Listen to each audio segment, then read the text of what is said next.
Oi, pessoal, voltamos, hein? Hoje eu tô empolgado. Vamos continuar aqui. Que esse também é longo, hein, gente? Ó, Brasil e Israel, né?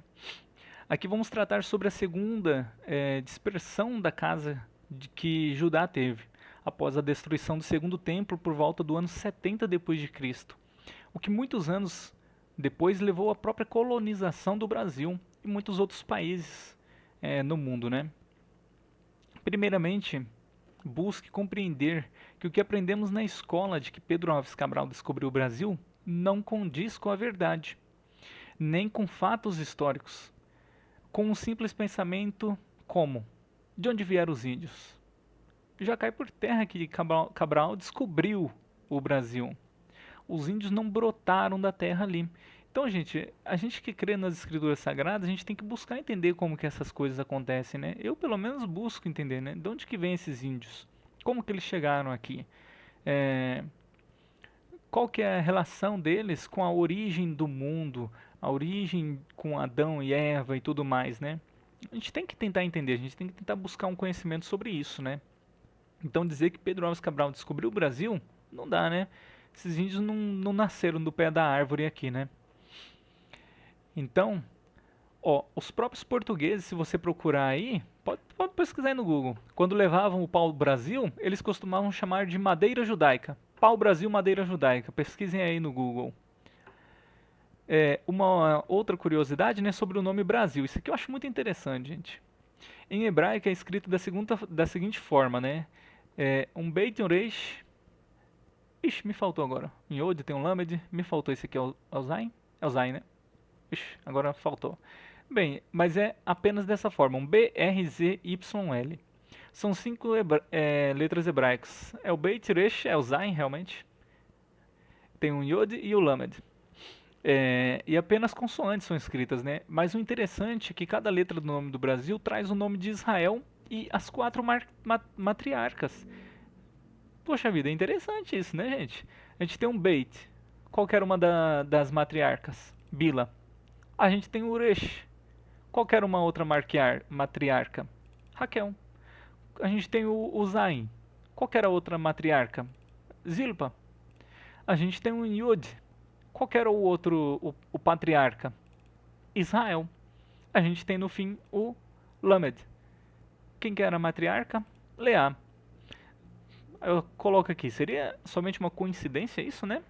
Interessante. Tem muita gente que diz aí que o mundo veio através do Big Bang aí, que a humanidade surgiu aí. A chance da humanidade ter surgido era 0,00000000000,01. Ou seja, falam que era impossível, mas coincidentemente deu certo. Ah, gente, eu não sou muito fã de acreditar em coincidências, não. Eu falo bem a verdade. E olha quanta coincidência, né? Agora vamos lá. Primeiro precisamos voltar lá atrás, né, na destruição do segundo templo, no ano 70 depois de Cristo. O Império Romano, liderado pelo general Tito, ele invade Jerusalém, destrói a cidade, incendeia um templo, matam e levam como escravos o povo judeu. Com isso, os judeus migraram para países da Ásia Menor, África ou sul da Europa. As comunidades judaicas estabelecidas nos países leste europeu ficaram sendo conhecidas como Ashkenazi. Os judeus do norte da África e da Península Ibérica, formada ali por Espanha e Portugal, ficaram conhecidos como sefarditas. Então, gente, isso aqui é conhecimento geral, né? A gente pesquisa ali, dá um Google ali e você encontra essas informações, né? Aí a gente vai avançar agora um pouco ali no tempo, onde os judeus continuaram exilados, né? Porque eles não retornaram a Jerusalém, nem a Israel. Fora de Israel, chegando ali por volta de 1500 depois de Cristo, onde aprendemos muito, né?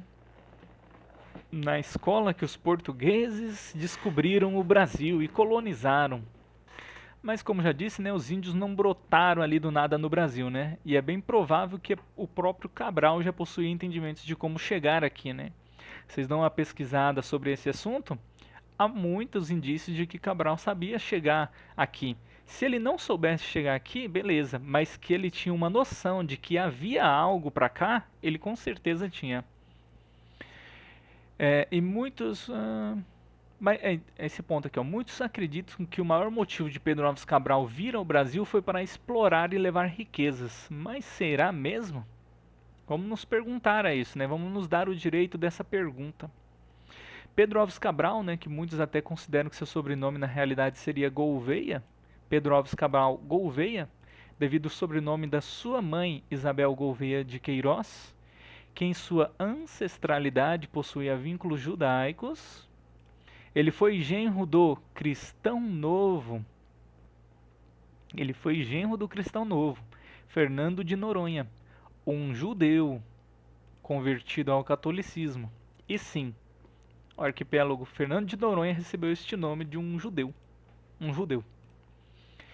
Quem sabia dessa? Eu não sabia tempos atrás. A escola nunca ensinou isso daqui pra mim. Inclusive, em meio à tripulação de Cabral, era constituída de muitos judeus. Cristãos novos. É que a história, a escola não ensina que eles eram muito judeus. Eles falam que eles eram cristãos novos. Mas é difícil de explicar quem que eram esses cristãos novos. E documentos apontam que 3 a cada 4 brasileiros na época do Brasil colônia eram cristãos novos. Ou seja, judeus. Além do francês François Forger, que estava na cidade do Rio de Janeiro, né, em 1695, onde ele considerou que 3/4 da população branca da cidade era da origem judaica. Essas informações aqui, vocês dão uma pesquisada, vocês encontram. Se eu não me engano, eu encontrei elas no livro da Anitta, Os Judeus que Colonizaram o Brasil, se eu não me engano é o título. Já tem um tempo que eu escrevi sobre isso, tem um tempo que eu estudei também sobre isso. Alguns dos nomes famosos de pessoas que eram judeus. Fernando de Noronha, né? Cristóvão Colombo, fazia a menor ideia que ele era. Luís de Santagel, Gabriel Sanches, Gaspar da Gama, que inclusive teve a sua armada, que inclusive esteve na armada de Cabral, né, de 1500. Duarte Nunes da Costa, Diogo Teixeira de Sampaio, Rodrigo de Castro, etc, né? E a mãe de Cabral ali, que tinha na ancestralidade dela ligações judaicas, né? A gente pode dizer que Cabral também tinha sangue judeu. E me pergunto, será que esses cristãos novos, em meio a toda a perseguição que estavam sofrendo, estavam querendo riquezas? Ou encontrar um local de fuga para poder colocar em prática o judaísmo e suas tradições? A gente pode se perguntar sobre isso, né, gente? Fica claro ao olhar na história que esses cristãos novos encontraram no Brasil um local de refúgio contra toda perseguição, que por certo período de tempo conseguiram, mas logo as perseguições chegaram aqui no Brasil também. Mas aí, o que é esse tal do cristão novo, né? Que a gente está tanto falando aqui. Bom, lembra que após a destruição do segundo templo pelos romanos, levou o povo judeu ao exílio novamente. E mais de 1000 anos depois, o povo judeu continuou no exílio. Praticamente está até os dias de hoje, visto que nem todos retornaram à terra de Israel. Eles se encontravam em países como Portugal e Espanha, denominados sefarditas, conforme a gente disse ali em cima. Em 1492, foi determinado que os judeus que não se convertessem ao catolicismo teriam que deixar a Espanha até o fim de julho. Então, muitos judeus se mudaram para Portugal. Porém, ali teve o casamento, né, do rei Dom Emanuel com a Isabel, que é a filha dos reis católicos, né? E veio junto uma exigência que aceitasse a exigência espanhola de expulsar todos os judeus que moravam em Portugal, que não se tornassem católicos, num prazo que ia de janeiro a outubro do ano de 1497. Porém, né, Manuel não queria a expulsão desses judeus, pois eram pessoas de muita influência e possuíam muito dinheiro, né, gente? O judeu sempre tem muito dinheiro, né? Além de serem grandes comerciantes E se caso tivesse ali essa expulsão em massa, Portugal iria sofrer uma grande crise econômica e intelectual também, né? Então, Dom Manuel tomou várias medidas horríveis para segurar esses judeus, né? E tentar de alguma forma os forçar a se converter ao cristianismo. Entre as medidas, uma delas foi que filhos menores de 14 anos fossem tirados de seus pais caso eles não se convertessem. Um segundo ponto, né, que Dom Emanuel, como forma de tentar convencer os judeus, né, marcou uma data para expulsar os judeus de Portugal, né, que não queriam se converter, né, dando uma falsa esperança ali aos judeus.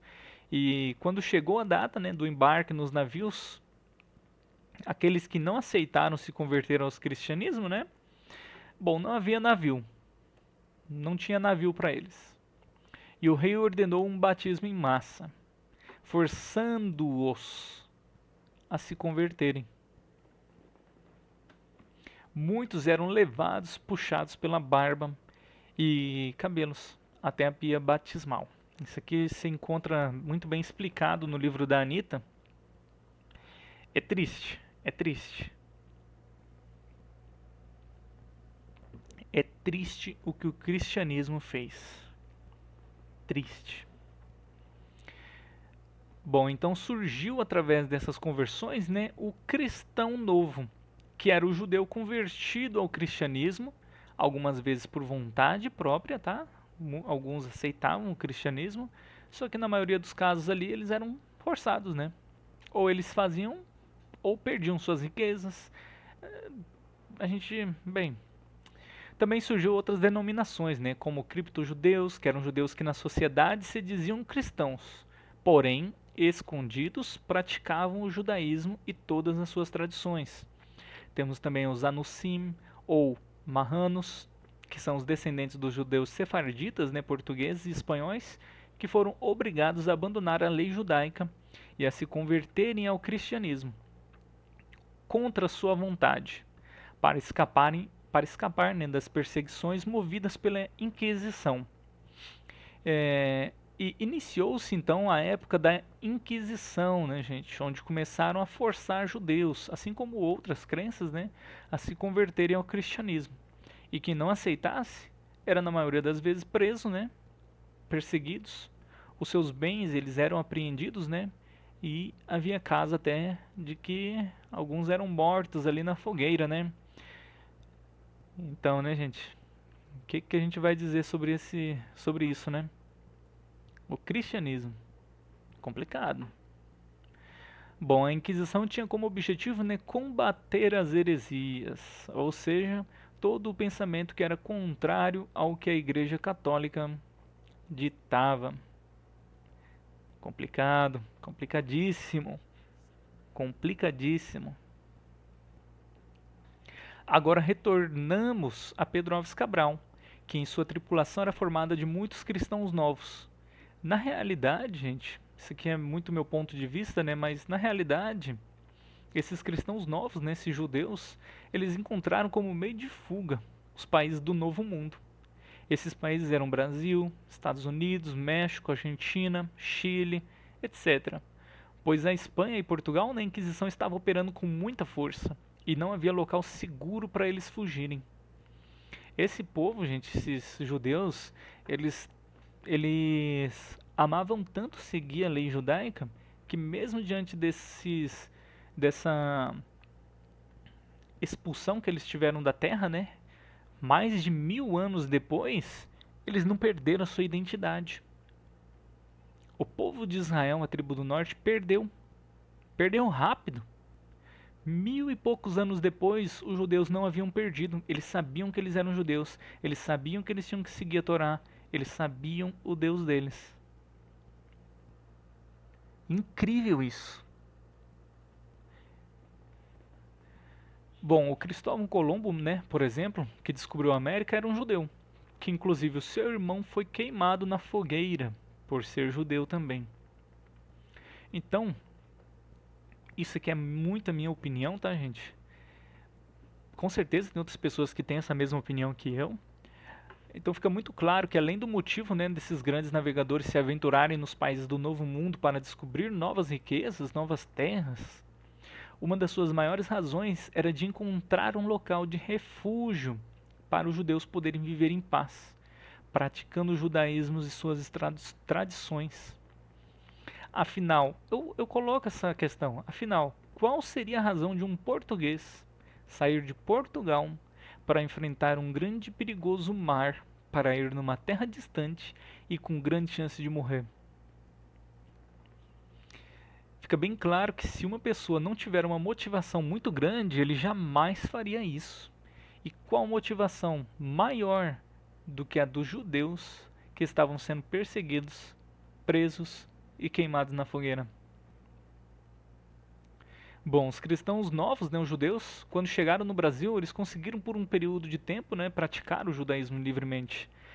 Mas logo a Inquisição e a perseguição também chegou por aqui, né? A alegria não dura muito, né? Então o povo judeu ele começou a esconder as suas tradições devido à perseguição, né? O menor indício de prática de judaísmo já levava a família toda a ser presa e ter seus bens confiscados. Por que vocês acham que a Igreja Católica, né, ficava muito rica, né? Que eles têm tanta riqueza até hoje aí? Podia devolver um pouquinho do dinheiro, né? Brincadeiras à parte, né? E se caso comprovado ali o judaísmo, né, eles eram até mortos na fogueira, né? Se vocês pesquisar o nível de tortura que acontecia com essas pessoas, gente, você fala, eu às vezes até falo, Adolf Hitler, ele foi um filho da mãe, matou muito, mas o nível de tortura que eles faziam aqui não fica para trás não. Bom, e deste modo, né, a maior parte dos judeus que viviam aqui, né, no Brasil, eles também perderam as suas origens israelitas, assim como aconteceu com as 10 tribos do norte de Israel. Não tem jeito, gente. Se eles praticassem, eles perdiam. Se eles praticassem, eles eram mortos. Se eles praticassem, eles eram perseguidos, a sua família, os seus filhos. Então o que o judeu começou a fazer? A não praticar. A seguir uma tradição ou outra cristã. Com o tempo, eles esquecem. Não pratica, esquece. Por exemplo, a gente, ali no sítio do meu avô, até hoje, quando eles matam uma galinha, eles botam ela para sangrar, cavam um buraco no chão e fecham com a terra. Isso é uma tradição judaica. Nenhum outro povo fazia isso. Isso é tradição judaica. Agora, se pergunta pro meu avô, por que que faz isso? Eu falo, não sei. Aprendi do meu pai. Então, a minha avó, o jeito de varrer a casa que ela fazia, você vai perguntar pra ela, por que que a senhora faz isso? Não sei, eu aprendi com a minha avó, com a minha mãe. Porque eu não sei. Tudo isso são tradições que foi passando de pai para filho, de mãe para filha, que não foi explicado o porquê, que fazemos e são coisas de judeus. Hoje no Brasil, mesmo sem saber, ainda guardamos muitas tradições que são judaicas, porém nós mesmos nem lembramos das origens dessas tradições. Tudo isso mostra que até o povo brasileiro teve grande origem dos judeus, como os próprios sobrenomes brasileiros que temos, né, que foram sobrenomes adotados, utilizados pelos judeus, né? Muitos sobrenomes como Álvares, Cabral, Santos, da Costa, Borges, Campos, Franco, Lopes, Machado, Moreira, etc, né, gente? Eram muitos sobrenomes que os judeus utilizavam para vir para o Brasil. Dessa forma a gente pode entender que o povo brasileiro também tem origens israelitas, judaicas muito forte. Só que claro que o povo brasileiro ele tem uma mistura de muitos outros povos, né? Agora vem o pulo do gato. Mas já parou para imaginar o quanto os israelitas, né, as 10 tribos do norte, que viria a se tornar na no na plenitude dos gentios ou na plenitude das nações, não devem já ter se misturado com outros povos que também vieram para o Brasil? Se formos a fundo em relação ao exílio das 10 tribos perdidas de Israel, onde Efraim foi dito que seria a plenitude dos gentios, quanto mais ainda mistura israelitas, temos nós, não só no Brasil, mas no mundo todo, pessoal.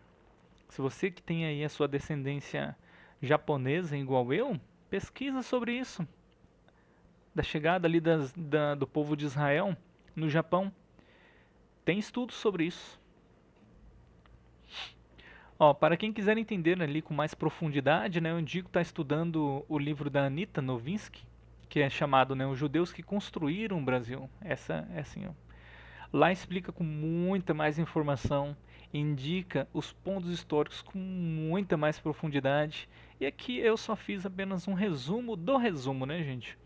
Porque minha maior intenção neste livro aqui, neste vídeo, é o aprofundamento nos textos na escritura, né? Porém, é necessário ter um entendimento básico de alguns pontos históricos para compreendermos com mais a fundo, né, as escrituras sagradas. Por isso que eu expliquei de uma forma simples esse exílio, né, dos judeus ao Brasil, para que você entendesse mais da origem do povo brasileiro. Não só do povo brasileiro, né? O mundo todo, né? A gente entende através desse exílio, né, o quanto o povo judeu se misturou entre as nações no mundo todo, né? Saindo do Oriente Médio, vindo ali para países do Novo Mundo. O quanto eles não percorreram, gente? Pensa nisso. O quanto o povo de Israel, né, as 10 tribos do norte, já não tinham percorrido antes mesmo dos judeus. O quanta mistura não tem? Aí eu indico que, né, se você tem descendência japonesa como eu, né, dá uma pesquisada sobre isso, né? O Japão é bem interessante. Bem, então através desses pontos históricos, né, conseguimos obter muitas informações. Podemos entender a chegada do povo de Israel às terras do Brasil e mostra que até mesmo o povo brasileiro tem grande origem do povo judeu. E agora que você entendeu todos os exílios ocorridos com as 12 tribos de Israel, adentraremos os estudos nas Escrituras, que te trarão mais entendimento. E esses textos cada vez mais ficarão claros em suas leituras.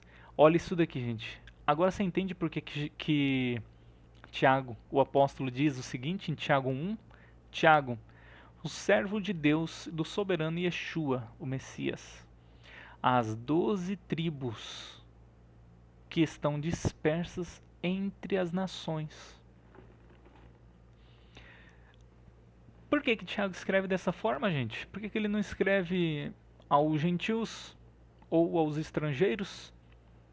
Você vê que a carta de Tiago ele é endereçada diretamente às 12 tribos que estão dispersas.